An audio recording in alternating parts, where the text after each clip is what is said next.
अस्सलामुअलैकुम बिस्मिल्लाहिर्रहमानिर्रहीम। आज हमने फंक्शन कंटिन्यूटी चेक करनी है फंक्शंस की। कुछ एग्जांपल्स हमने पिछले लेक्चर्स में कर ली थी। अब एक एग्जांपल रहती है, हमारे पास फंक्शन है f of x is equal to sine 1/x, x does not equal to 0 और f of 0 is equal to 0, यानी 0 पे जो फंक्शन की वैल्यू आ रही है वो 0 दी हुई है। अब हमने कंटिन्यूटी चेक करनी है फंक्शन की at x is equal to 0। 0 पे फंक्शन कंटिन्यूस है या नहीं है। 0 पे फंक्शन जो है वो डिफाइन है क्योंकि ये हमें गिवन है। Here f of 0 is equal to 0 is defined but still f of x is not continuous at x is equal to 0। लेकिन हमारे पास ये 0 पे फंक्शन डिफाइन है, लेकिन इस फंक्शन की लिमिट एग्जिस्ट नहीं करती। अगर लिमिट ही एग्जिस्ट नहीं करेगी तो फंक्शन जो होगा वो डिफाइन नहीं होगा। अब हमें कैसे पता चलेगा कि ये फंक्शन की जो लिमिट है वो एग्जिस्ट नहीं करती। हम कुछ सीक्वेंस ले लेते हैं डोमेन में। अब हमने दो सीक्वेंस लिए हैं, 2/4n+1 पाई, 4/8n+1 इंटू पाई। ये आर के अंदर हमने दो सीक्वेंस लिए हैं, वो कन्वर्ट कर रहे हैं 0 को, अब हम इनके इमेज सीक्वेंस देखते हैं वो किसको कन्वर्ट करेंगे। अब हमने यहाँ पे इसके कन्वर्ट्स कैसे हमने फाइंड किया कि जब हम इस पे लिमिट अप्लाई करेंगे n अप्रोचेस टू इन्फिनिटी, तो हमारे पास जो आंसर आएगा वो दोनों 0 आएगा। लेकिन अब हम इनके इमेज सीक्वेंस देखते हैं। 0 पे अगर हम इसकी वैल्यू निकालें, n को मैं 0 पुट कर दूँ तो हमारे पास आंसर क्या आएगा, पाई/2, और साइन पाई/2 आंसर क्या होता है, 1 होता है। अब ये जो है हमारे पास n की वैल्यू 0 पुट कर देंगे तो पाई/4 हो जाएगा, तो साइन पाई/4 होता है 1/√2। तो जो डोमेन में जितने भी सीक्वेंस हमने लिए हैं वो 0 को कन्वर्ट कर रहे हैं। दो सीक्वेंस हमने लिया है, जो इनके इमेज सीक्वेंस है वो किसी एक नंबर को अप्रोच नहीं कर रहे। तो हमारे पास फंक्शन की लिमिट कब एग्जिस्ट करती है, जब डोमेन में जितने सीक्वेंस हैं वो एक को कन्वर्ट कर रहे हो और जो रेंज में जितने सीक्वेंस हैं वो किसी एक नंबर को कन्वर्ट कर रहे हो। अगर वो जो उनके इमेज सीक्वेंस जिस नंबर को कन्वर्ट करेंगे, अगर वो किसी एक नंबर को कन्वर्ट करते हैं तो वही नंबर उसी फंक्शन की लिमिट होता है। तो वही जो नंबर होता है वो उसी की लिमिट होता है। यानी सपोज अगर यहाँ पे मैं डोमेन में कुछ सीक्वेंस ले रही हूँ, SN ले रही हूँ एक सीक्वेंस, दूसरा TN ले रही हूँ। अब मैं इनकी रेंज देखते हैं, तो रेंज में ये क्या हो जाएंगे, F of SN, F of TN। अब SN और TN जो है वो A को कन्वर्ट कर रहा है और F ऑफ SN और F ऑफ TN अगर वो किसी नंबर एक L को कन्वर्ट करते हैं तो हम कहेंगे L जो है वो गिवन फंक्शन की लिमिट है। अब हमने क्या देखा, जो डोमेन में सीक्वेंस हैं ये और ये दो जो सीक्वेंस लिए हैं वो 0 को कन्वर्ट कर रहे हैं, लेकिन जो इनकी रेंज वाले सीक्वेंस हैं वो किसी एक नंबर को कन्वर्ट नहीं कर रहे। फर्स्ट सीक्वेंस 1 को कन्वर्ट कर रहा है, सेकंड 1/√2 को कर रहा है। तो इसकी जो लिमिट एग्जिस्ट नहीं करती, यानी जब 0 पे हम इसकी लिमिट फाइंड करते हैं तो वो एग्जिस्ट नहीं करती, क्योंकि हमने ये जो फंक्शंस की इमेज निकाली है वो 0 पे फाइंड की है, दो सीक्वेंस लिए हैं। अब इनकी जो इमेज सीक्वेंस है वो किसी एक नंबर को कन्वर्ट नहीं कर रहे, तो अब हमारे पास ये जो है 0 पे लिमिट एग्जिस्ट नहीं करती। अब हमारे पास लिमिट जो है वो f ऑफ 0 के इक्वल नहीं आई, क्योंकि f ऑफ 0 हमारे पास 0 के इक्वल था, और इसकी लिमिट भी एग्जिस्ट नहीं कर रही क्योंकि लेफ्ट जो इसकी दो सीक्वेंस निकाले हैं उनकी इमेजेस डिफरेंट आ रही थी, तो लिमिट एग्जिस्ट नहीं कर रही, तो वो इक्वल भी नहीं होगी f ऑफ 0 के। तो इसका मतलब है फंक्शन जो है वो कंटिन्यूस नहीं है at x is equal to 0। Next है हमारे पास एक्सरसाइज। हमने कुछ फंक्शंस की कंटिन्यूटी चेक करनी है। फर्स्ट सबसे पहले है हमारे पास mode of X. Mode of X हमारे पास है for all X belongs to R, यानी कि ये जो फंक्शन डिफाइन है for all X belongs to R. अब हमने फंक्शन की कंटिन्यूटी चेक करनी है। कोई भी function F of F is continuous at x is equal to A if limit exist to अब X approaches to A, F of x is equal to A, यहाँ F of x है। यानी कोई भी फंक्शन जो है वो ए पे कंटिन्यूस कब होगा, जब उस पे ए के ऊपर उसकी लिमिट और ए पे उस फंक्शन की वैल्यू हमारे पास सेम होगी। अब हम यही दो वैल्यू फाइंड करते हैं कि ए पे इस फंक्शन की क्या वैल्यू आ रही है और ए पे इसकी लिमिट की क्या वैल्यू आ रही है। हम देखते हैं इसकी वैल्यू हमारे पास ए पे क्या आ रही है, एफ ऑफ ए हमारे पास मोड ऑफ ए है, क्योंकि यहाँ पे अगर मैं ए पुट कर दूँ तो एफ ऑफ ए हमारे पास आ जाएगा ए मोड के इक्वल। अब हम चेक करते हैं कि इसकी लिमिट भी मोड ऑफ ए आ रही है या नहीं। हम कुछ सीक्वेंस ले लेते हैं डोमेन में SN TN B the sequences in R converges to A, जो A को कन्वर्ज कर रहे हैं।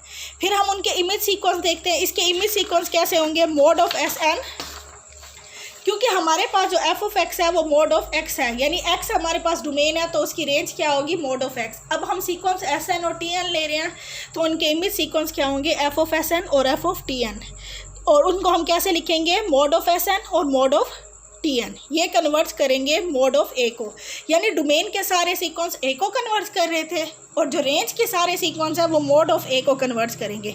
तो इसकी लिमिट हमारे पास एग्जिस्ट कर रही है सारे, क्योंकि वो मोड ऑफ ए को कन्वर्ट्स कर रहे हैं। तो लिमिट हमारे पास क्या आ गई, मोड ऑफ ए। तो फिर हमारे पास मोड ऑफ लिमिट भी हमारे पास मोड ऑफ ए आ रही है, फंक्शन की वैल्यू भी ए आ रही है, तो हमारे पास जो फंक्शन है वो कंटिन्यूस है, क्योंकि अगर यही दो वैल्यू सेम आ जाए तो फंक्शन कंटिन्यूस होता है। नेक्स्ट है हमारे पास ब्रैकेट फंक्शन है हमारे पास, लेकिन ब्रैकेट फंक्शन में हम पॉइंट वाली वैल्यूज़ भी लेते हैं और इंटीजर भी हम लेते हैं, हम दोनों पे चेक करते हैं। लेकिन यहाँ पे हम कंटिन्यूटी सिर्फ इंटीजर्स पे चेक करेंगे, क्योंकि यहाँ पे क्वेश्चन में जो गिवन है for integral value of r, हमारे पास ए जो है वो इंटीजर है, हमने चेक करना है कि ए पे फंक्शन कंटिन्यूस है या नहीं है। फंक्शन ए पे कंटिन्यूस होगा अगर उसकी लिमिट ए पे और फंक्शन की वैल्यू ए पे दोनों सेम आ जाए। अब यहाँ पे हम एक ग्राफिकल रिप्रेजेंटेशन इसकी देखते हैं कि ए हमारे पास इंटीजर है, ए से बड़ा इंटीजर a+1 है और ए से छोटा इंटीजर a-1 है। अब हम लिमिट, क्योंकि हम चेक करना चाह रहे हैं उसकी लिमिट के लिए हम उसकी लेफ्ट हैंड लिमिट भी निकालते हैं और राइट हैंड लिमिट भी निकालते हैं। अच्छा, पहले हम चेक कर लेते हैं फंक्शन की वैल्यू ए पे क्या है। एफ की जगह पे हम एक्स की जगह पे ए पुट करना है हमने इस फंक्शन पे, तो एफ ऑफ ए हो जाएगा ए ब्रैकेट ऑफ ए हमारे पास इंटीजर है, तो जो इंटीजर होता है उसकी वैल्यू उसी के इक्वल होती है। यानी अगर हमारे पास 2 है तो उसकी ब्रैकेट वैल्यू 2 होगी, और अगर 2.99 है तो इसकी ब्रैकेट वैल्यू भी 2 होगी। ब्रैकेट वैल्यू हम कैसे देखते हैं, अगर तो इंटीजर है तो हम उसी के इक्वल लिख देते हैं, अगर हमारे पास पॉइंट वाली वैल्यू होती है तो हम उससे छोटा इंटीजर लिखते हैं। 2.99 से छोटा इंटीजर हमारे पास कौन सा है, 2 है।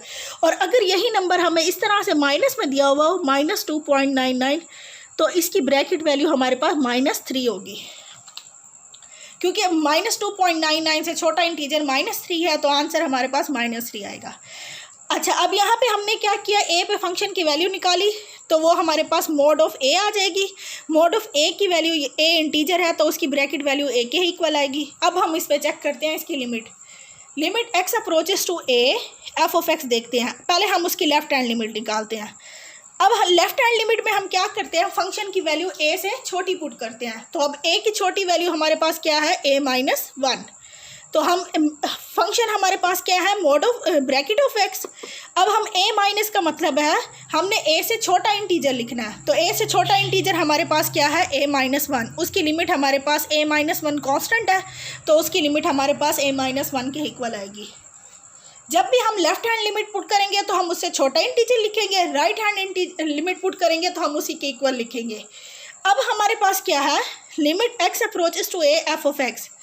अब ए पॉजिटिव का मतलब है ए से छोटा, ए से बड़ा हमने, यानी कि एक्स की वैल्यू ए से थोड़ी सी बड़ी होनी चाहिए।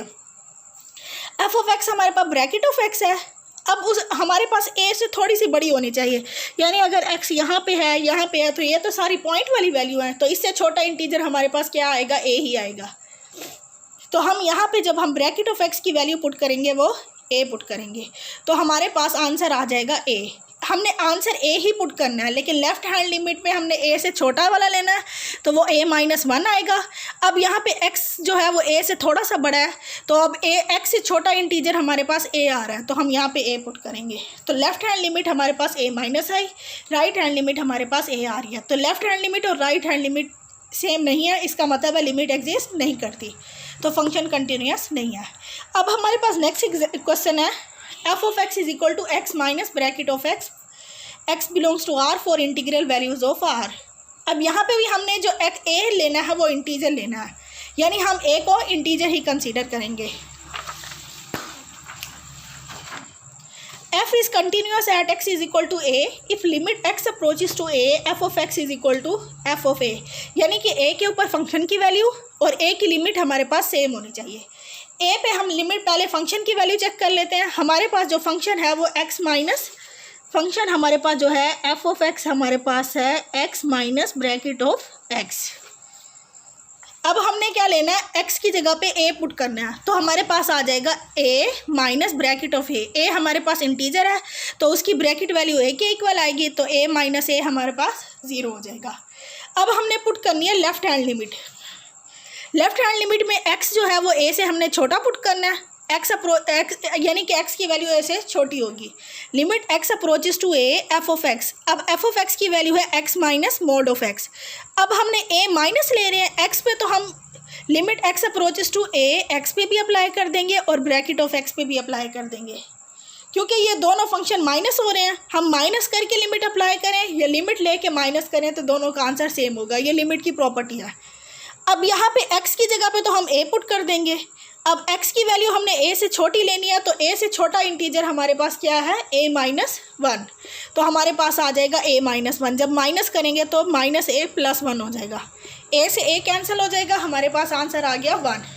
अब हम इसकी राइट हैंड लिमिट देखते हैं। Limit x approaches to a f of x की वैल्यू है x minus mod of x। अब हमने x जो है वो a से थोड़ा सा बड़ा है, यानी x जो है a पॉजिटिव का मतलब है x की वैल्यू a से थोड़ी सी बड़ी है, तो x हमारे पास यहाँ कहीं होगा।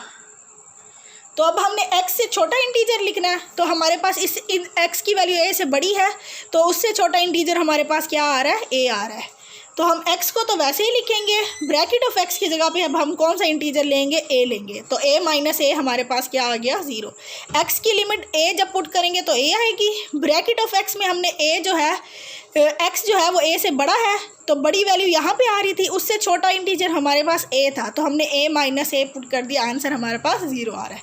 तो लेफ्ट हैंड लिमिट और राइट हैंड लिमिट सेम नहीं आई, क्योंकि लेफ्ट हैंड लिमिट का आंसर 1 आ रहा है, राइट हैंड लिमिट का 0 आ रहा है। तो इसकी लिमिट एग्जिस्ट नहीं करती। अगर लिमिट एग्जिस्ट नहीं करती तो फंक्शन भी कंटिन्यूअस नहीं होगा।